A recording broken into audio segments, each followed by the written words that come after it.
చేయడానికి విశ్వాసమును బట్టి అర్హుడవే గాని ప్రభువు పని చేయడానికి నీ విశ్వాసం యొక్క పరిమితి లేదా పరిధి దాటాలి. నీవు అదనపు శక్తి పొందినట్లు విశ్వాసం పర్సంటేజ్ పెరగాలి. జస్ట్ పరలోకం పోవటానికి ఏదో 25% విశ్వాసం నాలో ఉంది సార్, అంతవరకు సరిపోయిద్దండి అంటే అంతవరకే. లేదు, ప్రభు పని కూడా నేను చేయాలి, రేపు బహుమానం పొందాలి, కిరీటం పొందాలి, ప్రభు మెచ్చుకోలు పొందాలి అని నీకుంటే నీకు ఇప్పుడు అదనపు శక్తి, అదనపు విశ్వాసం కావాలి. ఆ అదనపు విశ్వాసము నీకు అదనపు శక్తిని తెస్తుంది. అదనపు శక్తి నీకుంటే నువ్వు దేవుని రాజ్య నిర్మాణములో వాడబడతావు.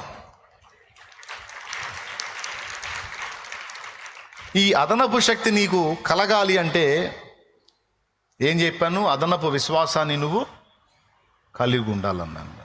విశ్వాసాన్ని ఎందుకు కలిగి ఉండాలన్నానంటే విశ్వాసంలో కూడా స్థాయిలు ఉన్నాయి. కొంతమంది విశ్వాసం రాళ్లను కూడా కదిలించదు, కానీ కొంతమంది విశ్వాసమట కొండలను కూడా పెకలించగలదట. మీకు అర్థమైందో లేదో మళ్ళీ చెబుతా.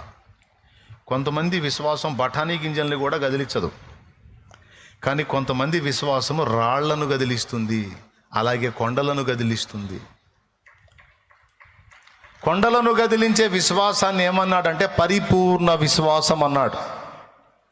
అదే 1 కొరింథీ పత్రిక 13వ అధ్యాయం 1వ వచనం నుంచి కిందికి చదివితే, ప్రవచించు కృపావరము కలిగి మర్మములన్నీయు జ్ఞానమంతయు ఎరిగిన వాడనైనను కొండలను పెకిలింపగల పరిపూర్ణ విశ్వాసము గలవాడనైనను కొండలను పెకలింపగల పరిపూర్ణ విశ్వాసము గలవాడనైనను ప్రేమ లేని వాడనైతే నేను వ్యర్థుడను అన్నాడు. కొండలను పెకలింపగలిగిన పరిపూర్ణ విశ్వాసం అనే మాట ఇప్పుడన్నా ధ్యానించారా? విశ్వాసం అంటే అందరిలో ఉండే విశ్వాసం ఒకే స్థాయిలో ఒకే పరిధిలో ఉండదు.